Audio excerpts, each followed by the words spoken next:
Hey, welcome back. Have you ever thought about living in a tiny house? I know, but that's where things seem to be going. Let me share a few trends with you today. Stand by, that's what today's about. Tiny houses and the differences there.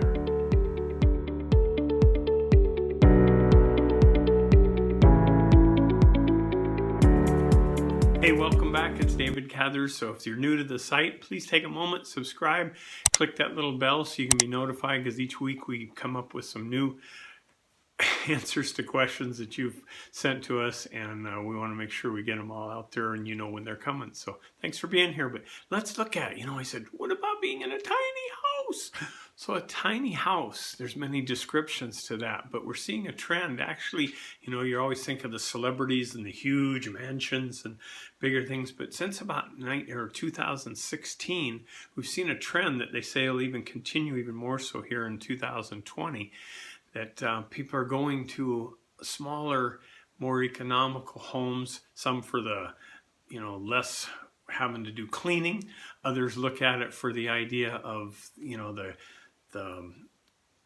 environmental impacts that are there with these homes and how they're built. So what we did was went out, happened to know a gal that designs and builds and has a great team for this. So Brett Marlowe DeSantos, and we're going to just go to an interview we did with her and walk through one of these houses and point out a few of the things about smaller houses, or tiny houses as we hear them. So listen up. Here comes Brett. Thanks. So a lot of people reach out to us for tiny houses. I do live in my own tiny house and we build them. Right. What do you think you find? What would be something that someone would think about? Gosh, I couldn't do that. I couldn't get that small. But then what did you find? What was the transition like? It's a process. Okay. It's definitely a process. First, it has to seed in your head as an idea, and then think about how you would do it.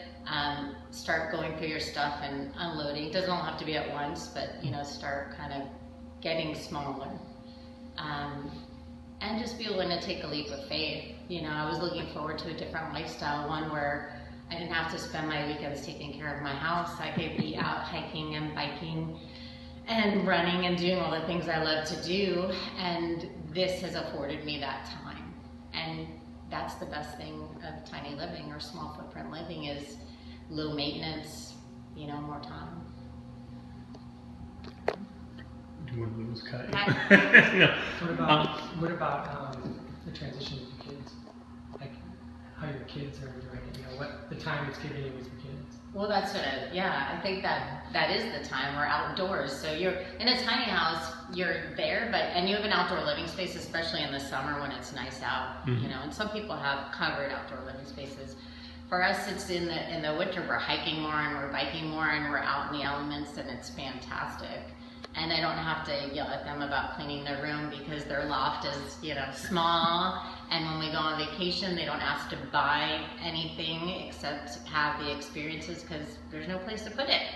So it takes a lot of concern out of all that, Yeah. I think our biggest thing is where to put the gear, because we've got all of our outdoor gear. So I'd recommend some sort of shed or, build on structure that just allows you to store all your activity stuff.